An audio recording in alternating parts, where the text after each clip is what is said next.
Como ven, me vengo recuperando de una gripe de verano. No les voy a contar que estuve en la playa y me tomé una nieve así grandota. Y esa es la razón de mi afonía momentánea. Pero vamos a pedirle al Señor que nos dé gracia y a ustedes paciencia para escuchar el mensaje. ¿Estamos bien? Oremos. Gracias, Espíritu Santo, porque estás entre nosotros. Te ruego nos hables como siempre lo haces, a pesar de... Bendice nuestros corazones con tu palabra en el nombre de Jesús. Y la iglesia entera dice: es una bendición para mí estar con ustedes. Me dijeron que la gente más espiritual y más inteligente y más santa son las que vienen al servicio de las 11. ¿Eso es verdad? Muy bien, excelente. Mi nombre es Darío y servimos al Señor con mi familia. Estoy casado con Paola ya hace 25 años y tenemos 3 hijos: Karen de 22, Nicole de 16 y Timoteo de 14 años. Déjenme contarles un poquito acerca de Timoteo, el varón de la casa, el que vino a revolucionar la paz del hogar. En el año 2020, año inolvidable, ¿verdad? Año de la pandemia. Como todo papá, estábamos intentando que los niños salieran de la cabeza de la computadora y el teléfono. Entonces, para Navidad tuvimos la idea con mi esposa de regalarle a mi hijo menor un scooter. Por cierto, mi hijo menor es del equipo del pastor Noah y de la pastora Emma. Le gustan las cosas extrovertidas y peligrosas. Y mi hijo recibe el regalo el 24 de diciembre del 2020. ¿A cuántos les gusta recibir regalos? Bien, ahí está mi hijo en la lista como cada persona normal. Abre su regalo 25 de diciembre, muy temprano, se levanta contento, abre su regalo y obviamente era el scooter que él tanto quería. Desarma la caja, sale a dar una vuelta y a probar cómo funcionaba su nuevo aparato, y como a las media hora, 45 minutos, él regresa de esta manera. Foto, por favor. Se rompió las 2 muñecas. Así que vino con sus manitos colgando así, y entre el dolor y la mezcla de la culpabilidad, porque dije: ¿qué clase de padre soy? Yo mismo estoy llevando a tener un accidente. La verdad que escuchando al pastor Noah, mientras él decía que llevó a su hijo a Jesucristo, yo me sentí más culpable aún. Porque él lleva a Jesús a su hijito y yo a mi hijo lo llevo al hospital con las manos rotas. Después, conversando con mi hijo, le pregunté: Timo, ¿qué es exactamente lo que quisiste hacer? Cuéntame, ¿cómo te caíste? Y él me dijo: papi, el scooter va a una velocidad determinada, pero yo quería ir más rápido. Así que bajé mi pie y traté de hacer fuerza. Obviamente, en el momento en que bajó su pie al piso, se trabó con la rueda y voló por el aire. Más que un scooter, se convirtió en un avión. ¿Te das cuenta lo que sucede cuando rompemos los límites? ¿Te das cuenta cuando no sabemos cómo manejar las situaciones que de alguna manera hemos decidido? Sinceramente, yo estoy aquí parado en esta mañana por segunda vez frente a una maravillosa congregación. Estoy tan contento de conocerlos. Ustedes son maravillosos por donde lo miren. Uno entra por esa puerta y lo tratan bien, lo saludan, lo abrazan y hasta uno se queda así como para que lo abracen un poquito más. Luego uno recibe una taza de café y lo invitan a sentarse en una silla la más cómoda que usted elija. Tienen una alabanza fenomenal. Los muchachos de la música parecen que salen caminando en el aire. Es una cosa increíble. Tienen un pastor fabuloso, uno de los mejores oradores que yo he escuchado en el sur de California. ¿Sí?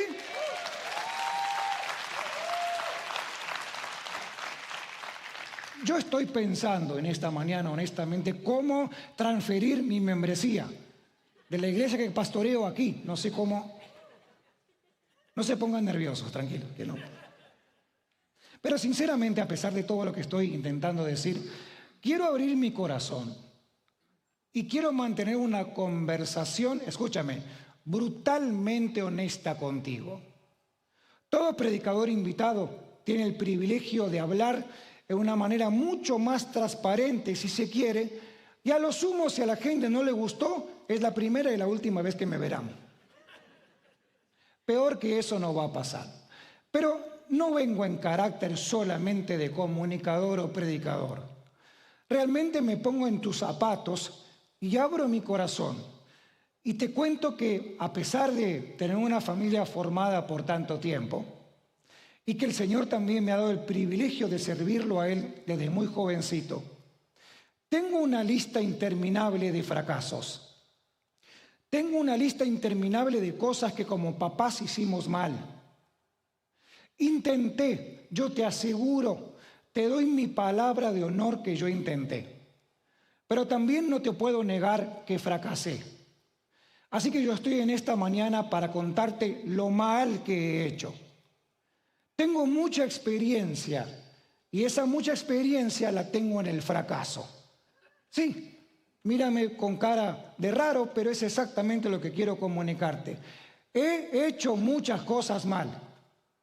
Mire a usted al de al lado y dígame si su mirada le dice lo mismo que lo que yo estoy diciendo. ¿O usted tiene un ángel al lado y no se dio cuenta? ¿O todos tenemos este común denominador? Tenemos la lista negra, la gran lista de cosas que nos han salido mal. Hemos querido, hemos intentado, hemos trabajado en ello, pero por alguna razón se nos ha desarmado como un castillo en la arena. Así que este mensaje puntualmente va dirigido a las personas que tenemos experiencia en fracasar.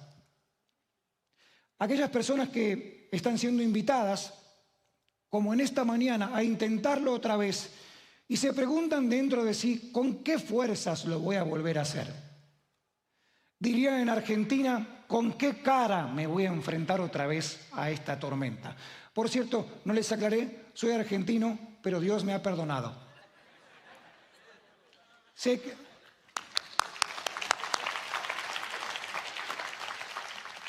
Sí, gracias por el aplauso, somos 2 argentinos en la sala.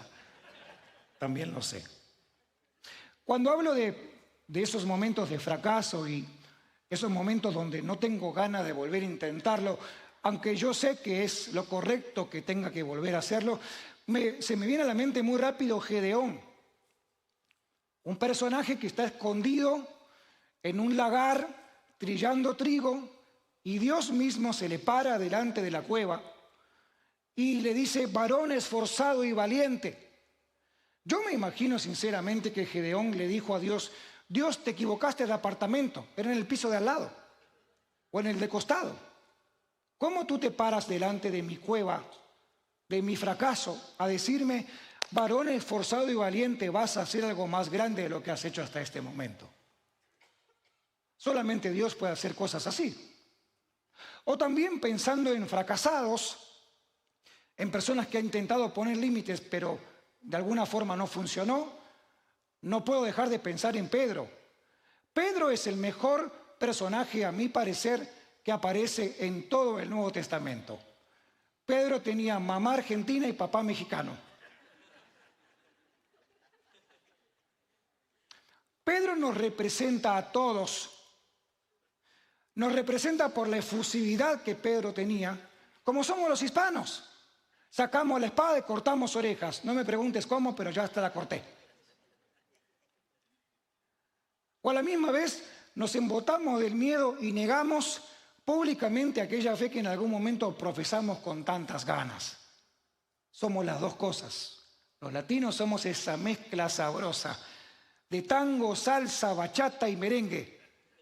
Que nos falte la norteña y el mariachi, por favor, para que ningún jalisciense se ofenda. Somos eso. Y eso es maravilloso que de repente a veces se puede tornar solamente como una debilidad.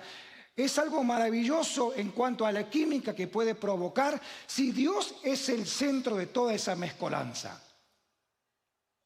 No puedo dejar de pensar en Pedro cuando intentó pescar y hablando con Jesús le dijo, Jesús, yo estuve pescando toda la noche y lo que menos tengo ganas es de volver a intentarlo.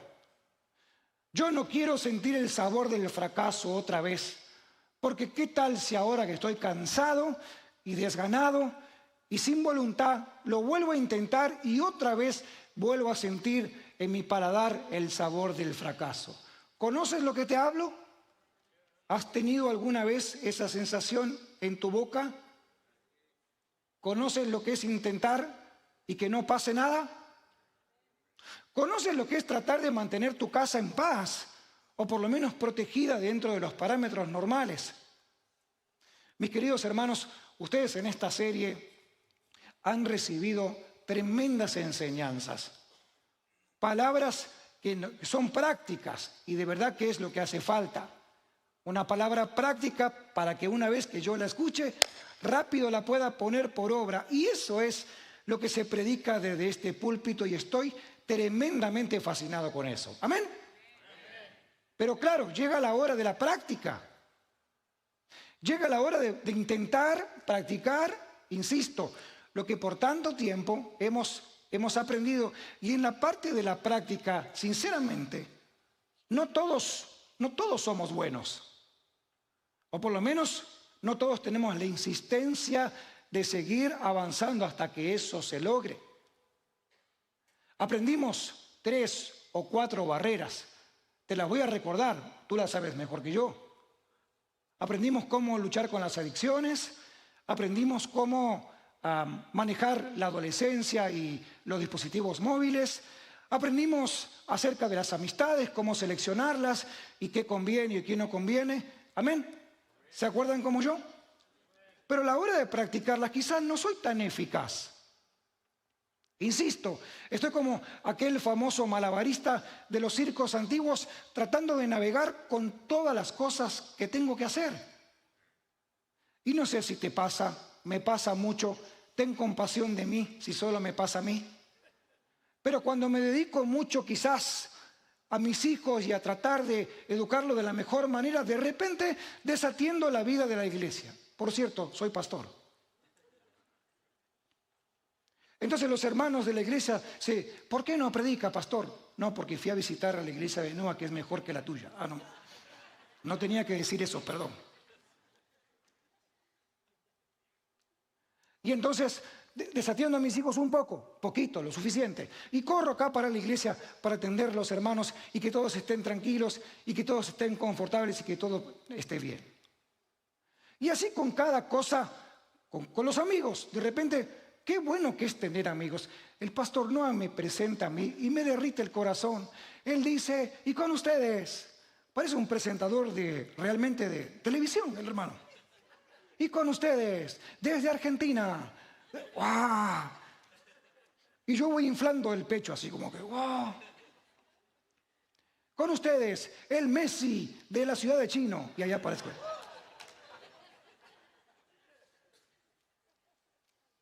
¿Alguien se preguntó quién es Messi? ¿De verdad? Les hace falta revelación a ustedes. Somos más buenos en romper, en deshacer. De verdad, somos mucho mejores en hacer las cosas que no tenemos que hacer que las que debemos hacer. Hay alguien que lo dijo mucho mejor que yo y fue el apóstol Pablo. Pablo dijo, el bien que quiero hacer, eso no me sale. Y el mal que tanto aborrezco, eso lo hago a la perfección. Hermanos queridos, tu servidor, yo tengo un PhD en hacer las cosas mal. Soy doctor en hacer las cosas que no tengo que hacer. ¿Algún hermano se identifica conmigo? Mi esposa me dice, ¿podrías sacar la basura? Yo no quiero olvidarme, pero me olvido. ¿Alguno que tiene problemas de memoria como yo? Voy a orar por usted en esta mañana. Intento hacerlo, pero no lo hago. No me preguntes porque yo no es que lo quiero hacer adrede para que haya un pleito en la casa o alguien se enoje o se fastidie conmigo. No me sale hacer las cosas bien. Tengo que intencionalmente trabajar en ellas. Si hablamos de gente que ha roto reglas y que ha hecho las cosas literalmente mal, ese es el pueblo de Israel.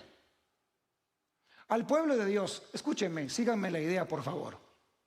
Al pueblo de Dios, a Israel, en el desierto, se les entregó los 10 mandamientos. Eran 10 reglas. Se les entregó por el dedo de Dios, escrito 10 mandamientos, 10 barreras, 10 limitaciones, 10 reglas. ¿Me siguen la idea? ¿Qué pasó con esas 10 reglas que se les envió al pueblo de Israel? Para tu desilusión y la mía, no cumplieron ninguna. Ninguna de las cosas que Dios con su dedo les escribió para que el pueblo tuviera como guía de comportamiento, como barreras para poner, como parámetro de vida, ninguna de ellas la cumplieron. Esa es la razón, mis queridos hermanos, por la cual vino Cristo.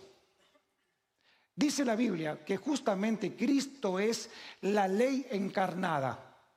Cristo es el cumplimiento perfecto de los 10 mandamientos. Cristo es lo que ningún ser humano en la faz de la tierra, ni en el Antiguo Testamento ni en el Nuevo Testamento pudo hacer. La Biblia misma explica, Pablo a los Corintios, no hubo una sola persona perfecta. No hubo un solo ser humano que realmente pueda tener una hojita marcando las reglas y cumpliéndolas al pie de la letra. Solamente hubo un solo hombre y ese se llamó Jesús. Pero tengo una... Sí. Estoy predicando. Pero tengo una noticia maravillosa para darte. Grande noticia para los que estamos cansados. No habrá ningún límite, ninguna barrera, ningún principio que puedas tú humanamente establecer, sino solamente a través de Cristo. ¿Te has dado cuenta por qué la gente intenta cambios y nunca realmente los concreta? Hay una gran diferencia, póngame atención, gran diferencia entre un cambio y una transformación. Gran diferencia entre un cambio y una transformación. Permítame hablarle de cambios. Las mujeres saben mucho de cambio. Mi esposa tiene el pelo con rulos, colocho, no sé cómo decirlo, ondulado. Y de repente un día se compra una planchita para el pelo. Hermana, síganme la idea. Entro a la casa y dije, ¡ay! Me equivoqué de casa, perdón señora.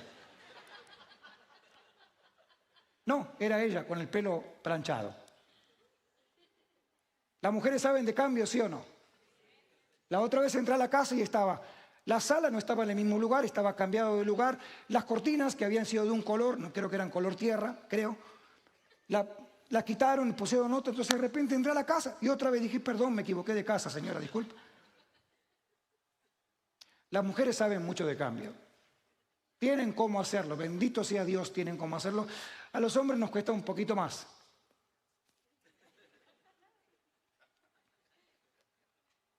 Eso no es lo que hace Jesús. Jesús no cambia, Jesús transforma. ¿Qué diferencia? Ahora sí estoy predicando, me parece.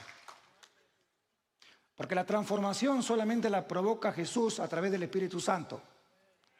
Transformación es metamorfosis, lo que le sucede al gusano, ese gusano que es tan feo, antes de convertirse en esa hermosa mariposa que adorna nuestros jardines. Eso es metamorfosis.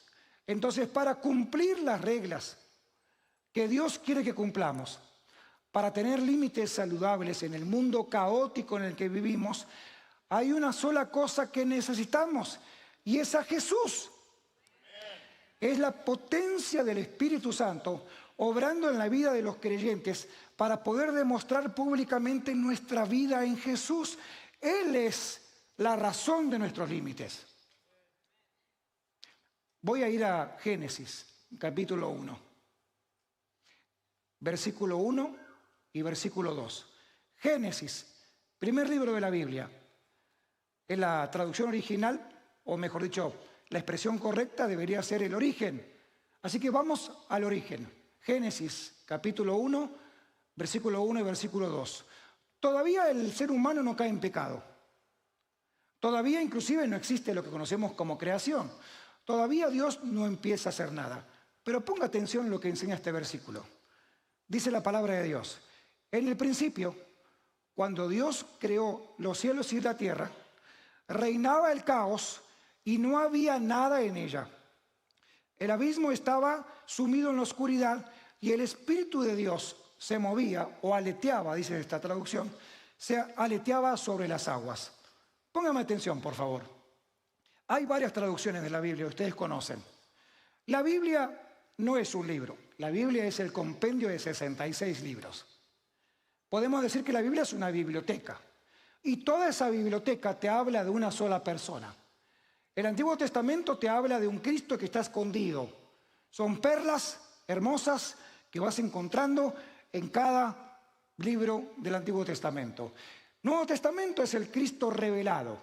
¿Cómo comienza Mateo? Nuevo Testamento. Nos comienza contando cómo nació Jesús. Y de ahí toda la obra de Jesús, el ministerio, luego las cartas pastorales y demás y demás. ¿Me siguen la idea? En este momento no había pasado absolutamente nada. Pero la Biblia dice, al comenzar a leer la Biblia, primer libro, primer capítulo, primer y segundo versículo, que la tierra estaba en caos. Me llamó tanto la atención que ustedes, dirigidos por el Señor, hayan decidido hablar estas semanas acerca del caos, porque si hay alguien experto en resolver caos, es el Señor. En este momento la tierra estaba desordenada y vacía, o en caos, como dice esta traducción.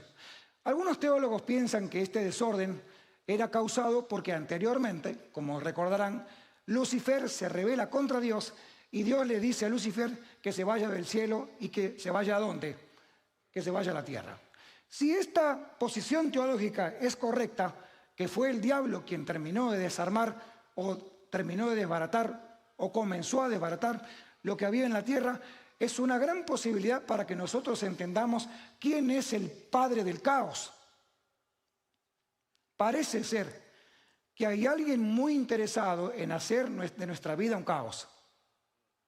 Parece ser que hay alguien muy interesado en alimentar los caos o el gran caos que hay a nuestro alrededor. Y entonces, ¿qué tenemos que hacer? ¿Cómo nosotros podemos responder? El apóstol Pablo le escribe a una iglesia que se llama la iglesia de Colosa, capítulo 2, versículos 16 y 17. Porque en este momento, déjeme dar contexto, por favor. En este momento, la iglesia de Colosa, a pesar de que Pablo estaba preso, la iglesia estaba recibiendo mucha presión social, cultural, religiosa, mucha presión desde afuera. Bastante parecido a lo que sucede hoy en el medio en el que nos movemos, ¿no? Mucha invitación a hacer lo incorrecto y a no tener límites y a comportarte de forma incorrecta. En el caso de la iglesia de Colosa dice lo siguiente, capítulo 2, verso 16 en adelante. Por eso les digo, no permitan que nadie les diga lo que tienen que comer o lo que tienen que beber. Tampoco se sientan obligados a celebrar festividades tales como la fiesta de guardar, celebración de la luna nueva o el día de descanso. Estas son cosas del pasado, imágenes borrosas de lo que estaba por venir. Pero ahora, miren qué interesante, pero ahora, diga conmigo fuerte, pero ahora tenemos a Cristo que es la realidad. Sombra de lo que habría de venir. Las imágenes borrosas de lo que estaban por venir.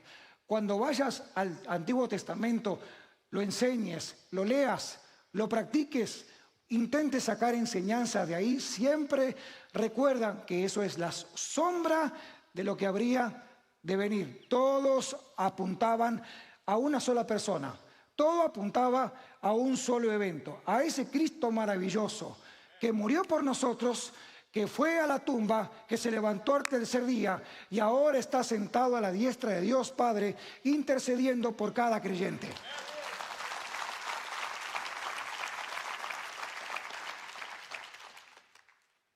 La Biblia es el libro más maravilloso para cualquier ser humano, porque la Biblia te muestra, escúchenme, tremendo esto. La Biblia, como ven, al igual que la de ustedes, dice Santa Biblia. ¿Qué dice? Sinceramente, si te vas a cualquiera de las historias de los personajes que están acá dentro, de santo no tenían un pelo. Acá encuentras mentirosos, lasciviosos, idólatras, perversos. Encuentras historias literalmente que son para que, ay Dios mío, ¿qué está pasando aquí? ¿Qué serie de Netflix ni qué nada? Lo que pasa acá es maravilloso. Sin embargo, este libro sagrado, como ven, tiene como título Santa Biblia. La razón principal para la cual está la Escritura en nuestras manos y el Espíritu Santo intercediendo por nosotros para que nos parezcamos cada vez más a Jesús es solamente para mostrar la insuficiencia humana y a la misma vez mostrar la gracia inagotable de Dios.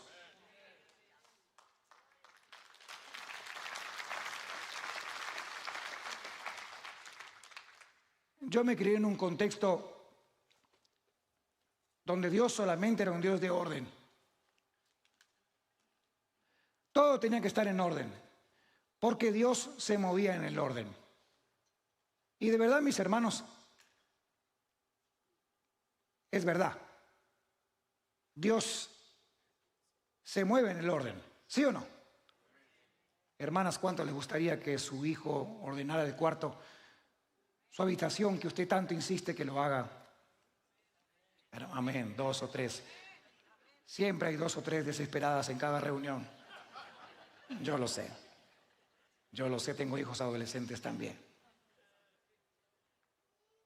Mis hijos a la tercera amenaza hacen las cosas. Ya cuando mi esposa está con la chancla en la mano. Aprendí que Dios era un Dios de orden. Y mientras iba aprendiendo que Dios era un Dios de orden, yo trataba de mirar para adentro, introspeccionar. ¿Qué quiere decir esa palabra rara? Mirar para adentro, mirarme a mí. Por cierto, somos geniales en mirar lo que el otro tiene o a lo que el otro le falta. Geniales somos. Muy poco somos para mirar para adentro. Pero en esta mañana es a lo que te voy a invitar, a que mires para adentro. Cuando yo miraba para adentro y escuchaba que Dios era solamente un Dios de orden, yo decía, ¿cuándo Dios va a tener algo conmigo con todo el desastre que tengo adentro? Tengo tantas cosas que resolver adentro mío. Mente, corazón, integral, ¿verdad? Mente, corazón, cuerpo. Agarramos todo el paquete. Tengo tantas cosas que resolver. Que si Dios sigue siendo un Dios de orden, como me están enseñando, ¿cuándo ese Dios de orden se va a mover en este desorden? Hasta que aprendí Génesis capítulo 1 y me di cuenta que Dios es un Dios de orden, pero también es un Dios de gracia.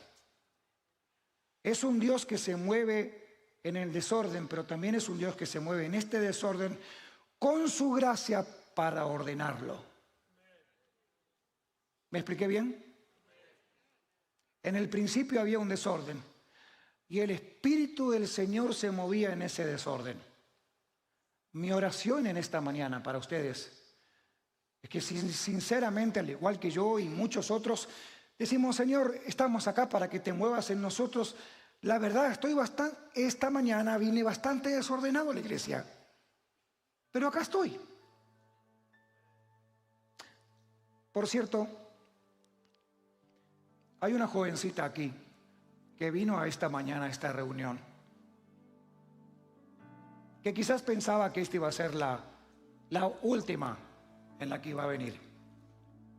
Esta jovencita, mientras caminaba para la iglesia, decía, yo no sé si realmente Dios tienes algo conmigo o no, pero si tienes algo, hazlo hoy. Espero en el Señor que hoy hayas encontrado en su presencia la respuesta. ¿Me haces un favor? ¿Te pones en pie?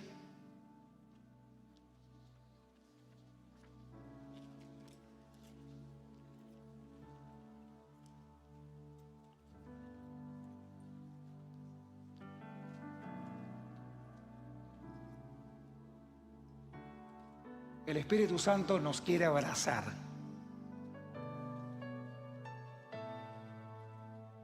Y yo sé que la fe a veces no es tanto el sentir. Lo entiendo, lo enseño, lo vivo. Pero qué lindo cuando el Señor te abraza. Qué alivio para tu alma cuando te abraza. Que te dice, todo está bien. Todo está bien. Y tú le dices, Señor, yo intenté, pero no pude. Pero el abrazo te hace saber de que todo está bien. Hay un salmo que lo voy a leer rápido con ustedes, que lo voy a llamar el Salmo del Abrazo.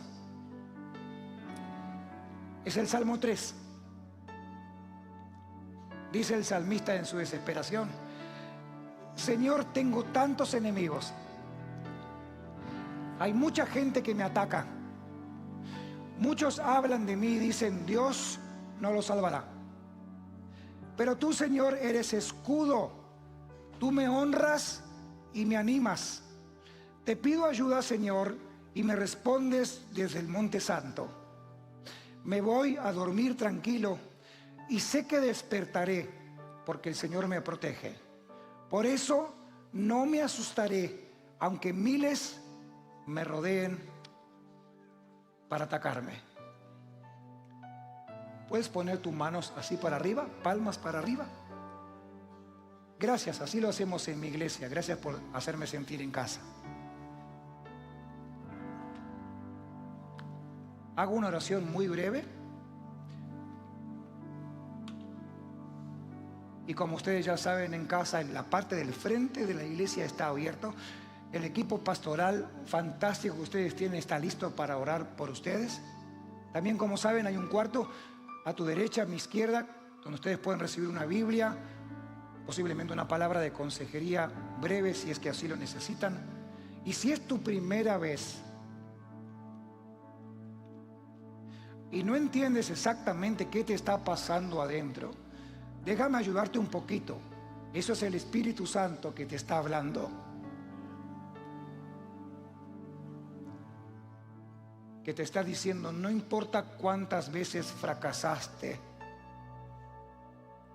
Sé que intentas hacer lo que te enseñan, intentas practicar lo aprendido, pero también sé que te sale mal.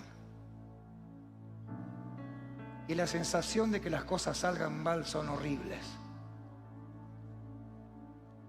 El salmista en su desesperación decía, Señor, son tantas las cosas que se me desarman alrededor, pero tu presencia me rodea, tu presencia me rodea.